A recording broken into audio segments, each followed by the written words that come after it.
Photoshop में आज की जो मैं टूल्स कवर करने वाला हूँ ये मॉर्क्यू टूल्स। और मॉर्क्यू टूल्स में अगर आप राइट क्लिक करोगे तो यहाँ पर आपको चार एक्स्ट्रा और ऑप्शंस देखने को मिलेगी।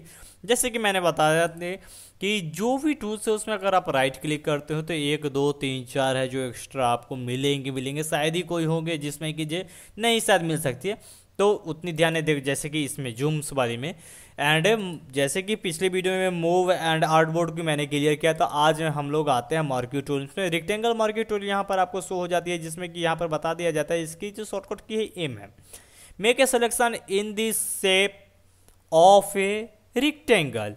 मतलब रेक्टेंगल एक शेप बना लेगा सेलेक्ट करके, तो वह यहाँ पर काम क्या करती है, कैसे करेगी, उसके बारे में आज हम पूरी डिटेल्स में बात करते हैं। सिलेक्ट सबसे पहले रेक्टेंगुलर मॉर्क्यू टूल, उसके हिसाब से उसकी प्रॉपर्टीज के साथ साथ है जो हम लोग बात करेंगे। अगर आपकी कोई भी डिमांड्स होगी तो मैं क्लियर करूंगा इसके चारों की पार्ट्स को ही मैं भी सोचता हूं कि अलग भी कर दूं, बट थोड़ा थोड़ा तो मैं बताना जरूरी समझूंगा क्योंकि चारों को लेते चलूंगा। अगर डिटेल चाहिए तो मैं अगली वीडियो में बता दूंगा। सबसे पहले रेक्टेंगुलर मॉर्क्यू टूल यहाँ से आप जाते हो तो यहाँ पर कुछ अलग ही ऑप्शंस आपको हाईलाइट्स जो हो जाते हैं। सबसे पहले इसकी स्टार्टिंग पॉइंट है यहाँ पे। अभी मैं टूल्स बताता हूँ। अभी बहुत सारे पार्ट्स आपने देखा होगा, फोटोशॉप की बहुत सारी ट्यूटोरियल देखना होगा जिसमें कि मूव टूल्स है। इससे पहले भी या इसके बाद भी लेयर्स के डिटेल्स पहले बता दिया करते हैं, बट मैं लेयर्स के डिटेल्स पर मैं पहले इसलिए ध्यान नहीं दे रहा हूँ क्योंकि अभी तो काम करनी ही नहीं है। अभी तो हम लोगों को टूल्स के बारे में ही जानने, इसलिए लेयर्स पर हम लोग नहीं जाते हैं, बट मॉर्क्यू टूल से स्टार्ट करते हैं गाइज। यहाँ पे मॉर्क्यू टूल जैसे आप सेलेक्ट करते हो तो यहाँ पे काम करते हो कि वो एक शेप बना लेगी। जैसे कि यहाँ पर आपको बता भी दिया होगा रेक्टेंगुलर मॉर्क्यू टूल उस टाइप की एक शेप बना लेगा। जरूरी नहीं कि जितनी बड़ी, आप जितनी चाहो उतनी ही बना सकते हो। वाइड मतलब जैसे कि आपको बताया जाता है कि रो एंड कॉलम उस टाइप की है जो आप है जो बना सकते हो, बट सिर्फ बनानी ही नहीं होती, हॉरिजॉन्टली वर्टिकली तो ये तो बनती रहेंगे। बट मैं ये भी सजेस्ट करूंगा कि आप जो भी काम करते हो लेयर्स बना लेना। अगर इसको मैं कंट्रोल डी करता हूँ तो डी सेलेक्ट हो जाती है, तो यहाँ से मैं लेयर्स को भी रिमूव कर सकता हूँ। जैसे कि जाओ एंड डिलीट। तो यहाँ पर मैं अगर यहाँ पे शेप ले लेता हूँ, अगर इस पे कलर फिल आपको मैं बता रखा हूँ कि जो कलर फिल करने के लिए alt backspace and control backspace, जो कि यहाँ पे आप है जो कलर्स को भी चेंज कर सकते हो। जैसे कि वाइट यहाँ जाती है, ब्लैक यहाँ जाती है, तो इसकी कलर्स को भी आप चेंज कर सकते हो। जैसे कि रेड एंड ब्लैक मैंने कर दिया, ब्लैक की जगह मैं ब्लू भी कर सकता हूँ, तो यहाँ पर ब्लू या कोई भी कलर्स को रख दिया। एंड यहाँ पे आप इसको टैप करोगे, जैसे ही टैप करोगे तो ये है जो ऊपर में ब्लू आ जाएगी, नीचे में रेड आ जाएगी। फिर से आप इसको चेंज करना चाहते हो, यहाँ पर देख लो स्विच फोरग्राउंड टू बैकग्राउंड, यहाँ पर टैप करना है एक्स को। एक्स टैप करते हो तो फोरग्राउंड बैकग्राउंड जाती है। जैसे कि ऊपर रेड है नीचे ब्लू है, तो ऊपर ब्लू एंड नीचे रेड हो जाएगी। तो हम लोगों को यहाँ पे अल्ट एंड बैक स्पेस को टैप करूँगा तो यहाँ पे हमारी सिलेक्शंस हो जाती है एंड उसमें फिल हो जाती है ब्लू। किसी और लेयर्स को अगर मैं सेलेक्ट करता हूँ, चलो इससे पहले मैं बता देता हूँ कि अब पहले तो कंट्रोल डी करता हूँ। इस पर मैंने पोस्ट तो कर दिया, बट इसको मूव मैं नहीं कर सकता। मूव करने के लिए इस लेयर को तोड़ना पड़ेगा, तो बैकग्राउंड को तोड़ना सही नहीं है। तो मैं प्रेफर करूँगा आप जब भी सिलेक्शन लो, पहले या बाद में, लेकिन आप लेयर ले लेना फिल करने से पहले। मैं यहाँ पे कंट्रोल बैक स्पेस दबा दिया तो यहाँ पे आपकी रेड फिल हो गई है। एंड इसी को कंट्रोल जेड करके अल्ट बैक स्पेस में दबाता तो यहाँ पे ब्लू फिल हो गई है। इसको कंट्रोल डी करता हूँ। कंट्रोल डी करने से पहले हम लोग है जो यहाँ पर शेप पर ही बात करते हैं कि एक जैसे मैं शेप लेता हूँ एंड एक न्यू शेप बनाने की कोशिश करूँगा तो पहली शेप है जो डिलीट हो जाएगी। चाहे आप कितनी भी शेप ले लो या फिर लेयर ले लो, कोई भी शेप ले लो, ये है जो मूव जरूर है जो आप कर सकते हो, बीच में जाकर के मूव जरूर कर सकते हो। बट आप चाहोगे कि नहीं मैं दूसरी शेप बना लूँ तो आप है जो नहीं बना पाओगे। कब तक नहीं बना पाओगे? जब तक यहाँ पे प्लस में नहीं जाते हो। यहाँ पर टैप करोगे ऐड टू सिलेक्शन, जैसे आप ऐड टू सिलेक्शन पर जाते हो तो एक न्यू आप है जो बना पाओगे। एक न्यू क्या, जितनी चाहो उतनी बना पाओगे। बट आप बोलोगे इस गाइस जैसे ही हमने बनाया यहाँ तो कट हो गई ना। आप चाहते कि एक हमारी लेयर्स बनी, उसके ऊपर ही एक लेयर्स बन जाती, बट बीच की लाइन से जो नहीं करती। शायद आपके माइंड में ये क्वेश्चन आ रही होगी, तो मैं इसको दूर करता हूँ कि ये क्यों होती है। यहाँ पर गाइज पहले ही बताते हैं ऐड ए सिलेक्शन। तो यहाँ पे जो सिलेक्शन बना रखा है इसके काम होते हैं। अगर अलग अलग बनाना होता था गाइज, यहाँ पर आप बना लो, जो काम करना होगा कर लो। अगर न्यू चाहिए आपको तो यहाँ पर एक न्यू लेयर्स भी आप बना लोगे, न्यू लेयर्स यहाँ पर ले लोगे, फिर एक न्यू ले लो। उसके बाद आप है जो इस पर शिफ्ट कर दो तो यहाँ पर एक ही शेप में अलग अलग काम कर रही है। एंड कंट्रोल डी कर दो, 2 लेयर बन गए, इसको आप है जो मूव भी कर पाओगे क्योंकि हमने लेयर्स पर काम किया है। बट अगर आप चाहते हो कि नहीं प्लस वाली में जाकर के ही मैं ऐसा काम करूँ तो ऐसा है जो नहीं हो पाएगी। तो यहाँ पे जैसे कि सिलेक्शन लिया, प्लस में जाओगे तो उसका काम ही है प्लस करना, मतलब जोड़ना। अगर अलग अलग आप डालते हो तो अलग अलग ज़रूर है जो फिल कर देगा। ये लेयर्स पे है, अगर मैं चाहता हूँ कि फिल करूँ तो अलग अलग ज़रूर है जो फिल कर देगा। एंड एक ही बार के दोनों सिलेक्शन है जो ऑन है तो ये फिल कर दिया। बट जैसे ही मैं इस पे जाता हूँ तो ये अपना शेप लेने के साथ साथ इसको भी अपने अंदर जोड़ लिया क्योंकि इसका काम ही है प्लस करना।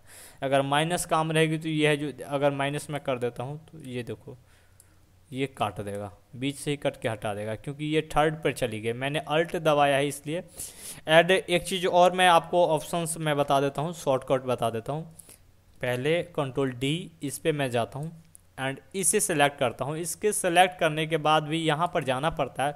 उसके बाद यहाँ पर हम लोग जाते हैं तो जो भी सिलेक्शंस बाद में लेंगे तो वो है जो हमारी कट कर देगा। तो इसके लिए आप फर्स्ट में रहना, इसका सिलेक्शंस ले लेना। उसके बाद आप शिफ्ट में जाओगे तो देखो जैसे ही शिफ्ट दबाओगे वो खुद ऑटोमेटिकली है जो शिफ्ट में शिफ्ट हो जा रही है। फिर जस का तस वहाँ पर पहली वाली में चली जाती है, आप है जो एंगल बना सकते हो, फिर रिमूव हो जाएगी। बट यहाँ पर आप शिफ्ट के साथ काम करोगे तो इसको भी ऐड कर लेगा।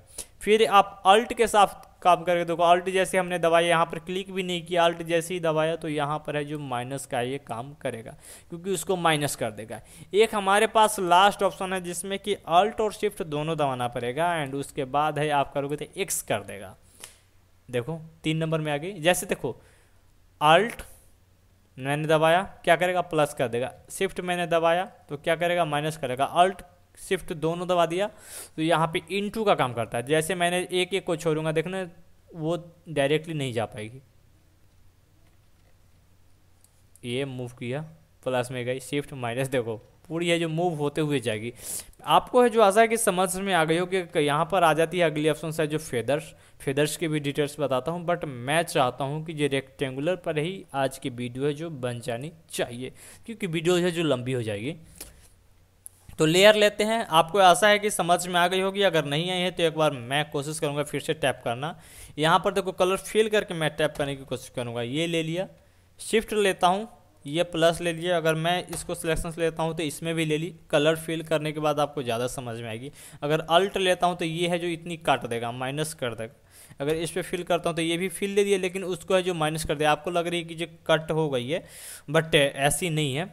देखो अगर खाली रहती तो आपको समझ में आएगी कि जो अल्ट के साथ ये क्या काम करते हैं। अल्ट जितनी भी जगह लेगा ना वो काटते। एंड ये आपको क्या लग रही है, ये आप डिजाइन करोगे ना तो आपको समझ में आएगी क्योंकि अगर हमें शेप चाहिए गाइज इतनी, अगर लग रही कि नहीं इतनी नहीं चाहिए, ये यहाँ से थोड़ी मूव होनी चाहिए, वो डिजाइन ख़राब कर रही है। अगर आपके पास डिजाइन रहेगी तो ऐसे आप करोगे तो ये तो समझ में आएगी नहीं।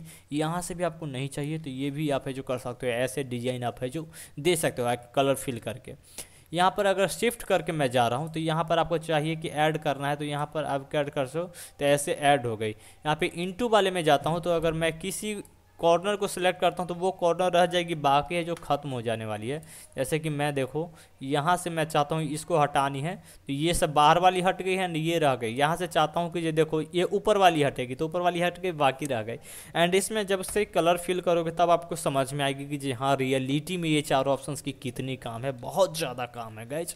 उसके बाद यहाँ पर फेदर आ जाती है तो फेदर आप है जो बढ़ा करके तब आप कलर फिल करोगे तब आपको पता चलेगी कि फेदर की क्या काम होती है। तो कंट्रोल जेड एंड डिलीट करता हूँ। अब मैं सिलेक्शंस लेता हूँ, सिलेक्शन ले रहा हूँ एंड फेदर को मैं जितना चाहूँ मैं बढ़ा लेता हूँ। ठीक, तो ये राउंड होते जा रही है। आपको लग रही है कि जी ये राउंड होगी बट आपकी फेदर राउंड होती है, आपकी ट्रायंगल है जो राउंड सॉरी रेक्टेंगल है जो आपकी राउंड नहीं होती है। मैं इसी पे बना दिया, जो रेक्टेंगल पर भी मैं काम कर रहा हूँ पहली पार्ट्स। एंड देखो ये तो फेदर के साथ है जो ऐसे मूवमेंट कर रहा है। इसको आप बढ़ा करके फिर से अगर फिल करोगे तो ये बढ़ जाएगी। मतलब कि अगर लेयर्स रहती आप समझ में आएगी। देखना इस पर ध्यान देना, कंट्रोल जेड कर रहा हूँ, छोटी हो गई ना, हो गई। इसको अगर मैं कम करता तो थोड़ी हार्ड स्टेप बनेगी, थोड़ी और कम करूँगा थोड़ी और हार्ड स्टेप बनेगी, अगर मैं इसको फिल करता हूँ तो थोड़ी हार्ड बनेगी। तो ये होती है फेदर की काम। अगर आपको समझ में नहीं आ रही है तो एक चीज़ और मैं बताता हूँ, यहाँ से भी जा कर के आप फेदर स्टॉक कुछ भी है जो दे सकते हो। यहाँ पे स्टॉक है तो यहाँ पर स्टॉक में मैं जाता हूँ, अगर इस स्टॉक को क्लिक करता हूँ इतनी ले करके ब्लू एंड या फिर ब्लैक ही ले लेता हूँ, ब्लैक को ही ले करके मैं इनसाइड या आउटसाइड कहीं भी रख करके आप जो फिल करोगे तो ये एक है जो फेदर के साथ बन गई। आप चाहो तो फेदर नहीं भी रख सकते हो, आपकी मन अगर ऐसी है, आप चाहो कि फेदर नहीं रखनी है, पहले लेयर्स को सेलेक्ट कर लेना होगा आपको।